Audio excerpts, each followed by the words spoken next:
ये रही प्रियंका।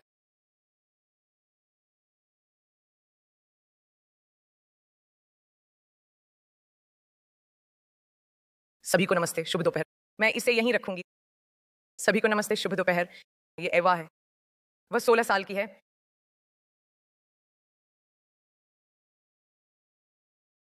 यह वह उम्र है जब लड़कियों को अपनी मासूमियत और जवानी की खुशियों का मजा लेना चाहिए। लेकिन वह इतनी छोटी उम्र में ही अपने साथियों के लिए आवाज उठाने का मतलब समझती है और दुनिया भर की लड़कियों और महिलाओं के लिए बोलती है जिनके पास शायद वे मौके नहीं हैं जो हमारे पास हैं। तो ऐसी हीरो से यह सम्मान मिलना इसे और भी खास बना देता है। तो धन्यवाद। शुभ अपराह्न और धन्यवाद। और वाह, मैं बहुत खुश और गर्व महसूस कर रही हूं कि आज आप सभी और इन शानदार महिलाओं के साथ जिन्हें सम्मान मिल रहा है ये दोपहर बिता रही हूं। मैं आप सबको बधाई देना चाहती हूं। ऑक्टेविया, मिशेल, केली, पैटी और वे सभी 50 महिलाएं जो इम्पैक्ट रिपोर्ट में शामिल हैं। आपकी कामयाबी सिर्फ मुझे ही नहीं बल्कि और भी बहुत लोगों को मेहनत करने, बेहतर बनने और जहां भी हो सके कुछ अच्छा करने के लिए प्रेरित करती है। इसलिए मैं आप सबके साथ खड़े होकर बहुत गर्व महसूस करती हूँ। तो जिंदगी में ऐसे पल आते हैं जब आप रुक कर सोचते हैं, मैं यहाँ कैसे पहुंची? जैसे मैं यहाँ क्यों हूँ? ये सच में मेरे लिए ऐसा ही एक पल है। और मैं खुद को फिर से शुरुआत और अपनी जड़ों की तरफ लौटते हुए पाती हूँ। मेरा जन्म बहुत अच्छे माता पिता के घर हुआ जो भारतीय सेना में डॉक्टर थे। मैं उनकी पहली संतान हूँ। जहां तक मुझे याद है मैंने 99% समय अपने माता पिता को बहुत खुश और गर्वित किया। ठीक है, अपनी उपलब्धियों की थोड़ी बढ़ा चढ़ाकर बातें करना कभी कभी चलता है ना? मेरा भाई कुछ साल बाद पैदा हुआ और तब भी मेरे लिए कुछ नहीं बदला। हम दोनों को बराबर मौके मिले और मैं इस बात पर जोर देना चाहती हूँ। मैं आपको यह बात समझाना चाहती हूँ क्योंकि शायद बहुत से लोग यह नहीं समझते कि बराबरी होना आम बात लग सकती है, लेकिन जहां से मैं आई हूँ, भारत और दुनिया के कई गरीब देशों में ज्यादातर यह अलग बात है।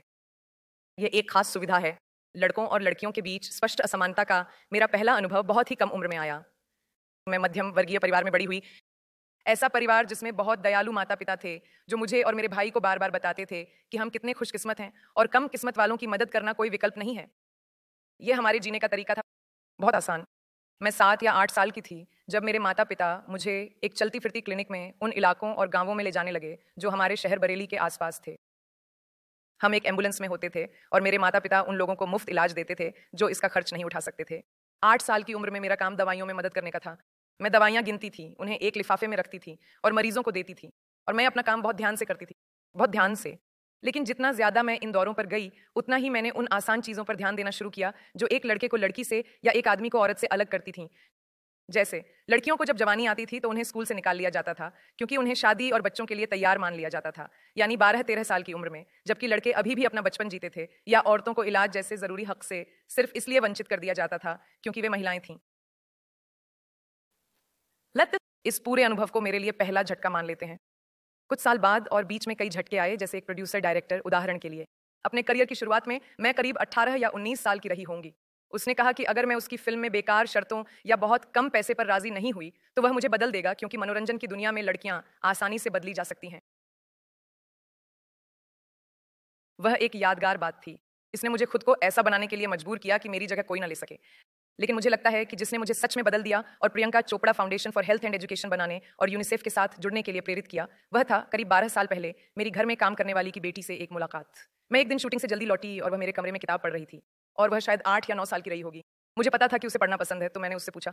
मैंने कहा, ये तो मतलब आज तो स्कूल का दिन है, तुम स्कूल क्यों नहीं जा रही हो? उसने कहा, ओह, मैं अब स्कूल नहीं जाती। तो मैं उसकी माँ के पास गई और पूछा, वह स्कूल क्यों नहीं जाती? और उसकी माँ ने कहा कि उसका परिवार उसे और उसके भाइयों को पढ़ाई के लिए पैसे नहीं दे सकता था, इसलिए उन्होंने लड़कों को चुना। कारण, वह एक दिन शादी कर लेगी और पैसे बेकार जाएंगे। मैं पूरी तरह से हैरान थी और यह मुझे अंदर तक हिला गया। आखिर में मैंने उसकी पढ़ाई का खर्च देने का फैसला किया ताकि वह पढ़ सके, क्योंकि पढ़ाई हर इंसान का मूल अधिकार है।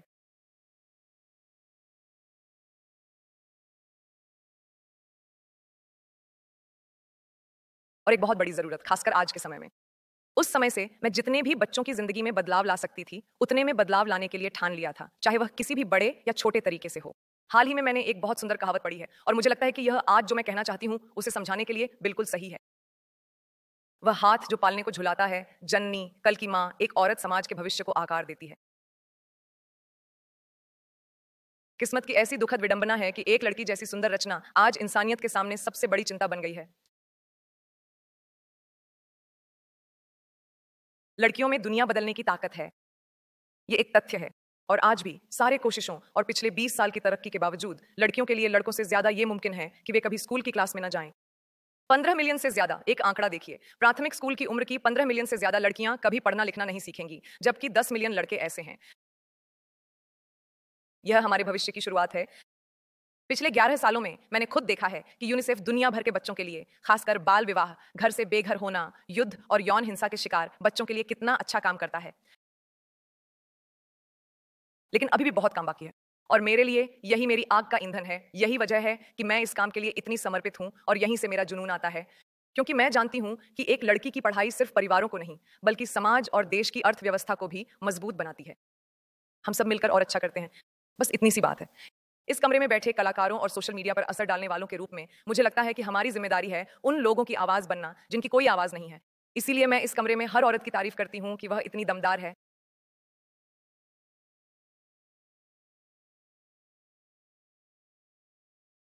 अपने मंच और अपनी आवाज का इस्तेमाल बदलाव लाने के लिए, करने के लिए, और यह पक्का करने के लिए कि जब तक हम हैं तब तक एक भी पीढ़ी खो न जाए। मैं वैरायटी और आप सभी को धन्यवाद देना चाहती हूं कि आपने मुझे और हम सबको आगे बढ़ने और हिम्मत नहीं हारने के लिए हौसला दिया। बहुत बहुत धन्यवाद।